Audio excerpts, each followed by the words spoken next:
ఎన్నికల్లో ఆయనకు ఓటు అడిగే హక్కు ఒక విషయంలో లేదు. వాస్తవానికి ఎన్నికల్లో ఓటు అడిగే హక్కు లేదు. ఎందుకంటే ప్రతిపక్ష నాయకుడిగా ఆయన ఏం మాట్లాడిండు?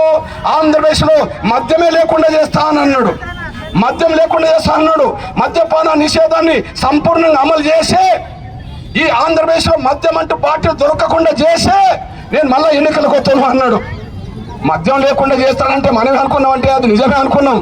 కానీ ఇతర కంపెనీల మద్యం లేకుండా చేసిండు, కానీ ఆయన కంపెనీ మద్యం మాత్రం ఊరూరు దొరుకుతుందనేసి కూడా మీరు మర్చిపోతారు సార్ అనుకుంటున్నాను. మనం ఏమనుకున్నాం?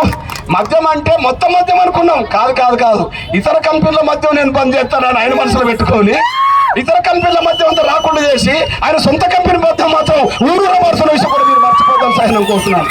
అంటే మనం అర్థం చేసుకున్నది ఒకటి, ఆయన చెప్పింది ఒకటి అనేసి కూడా మీరు మర్చిపోతారు సార్ అనుకుంటున్నాను. దీన్ని బట్టి మరి మద్యం ఏర్లై పాడుతున్న సమయంలో మద్య నిషేధం చేస్తా అన్న మనిషి ఎట్లా ఒట్లాడుతాడో ఒకసారి ఆలోచించాలి కానీ సవినంగా విజ్ఞప్తి చేస్తాను.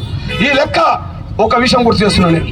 ఇప్పుడు విజయవాడలో ఆయన ప్రదర్శన ఉన్నప్పుడు ఏదో గుల్కరాయి తగిలింది అంటారు కదా. ఏం గుల్కరాయి? ఏదో గుల్కరాయి తగిలింది. గుల్కరాయి తాగితే వెతికి వెతికి వెతికి నా బీసీ ఒడ్డరి బిడ్డని కేసులో పెట్టేశారు. గుల్కరాయి వెతికితే వెతికి వెతికి గుల్కరాయి దొరకలే, ఎక్కడ ఉన్నదో తెలియదు. అంతకుముందు ఎన్నికల్లో లబ్ధి పొందడానికి విశాఖపట్నంలో కోడి కత్తి డ్రామా ఆడిందా లేదా? విశాఖపట్నంలో కోడి కత్తి డ్రామా ఆడిందా లేదా? అరే పొడిచిందే చిన్నగా, కావాలని పొడిపించుకున్నాను అనేసి అంత తర్వాత మళ్ళీ సిబిఐ ఇంకెవరో చేరింది. ఏది? తనే చెప్పిండు ఆయనకు సింపతి రావాలని నేను అట్లా గీత గీసిండు అని చెప్పి. అది గీతే, కానీ చంద్రబాబు నాయుడే నన్ను చంపించే ప్రయత్నం చేసిందని చెప్తే నమ్మిన బ్యాచ్ అంతా చంద్రబాబునే కావచ్చు అని చెప్పి ఈయనకే పెట్టేశాడు.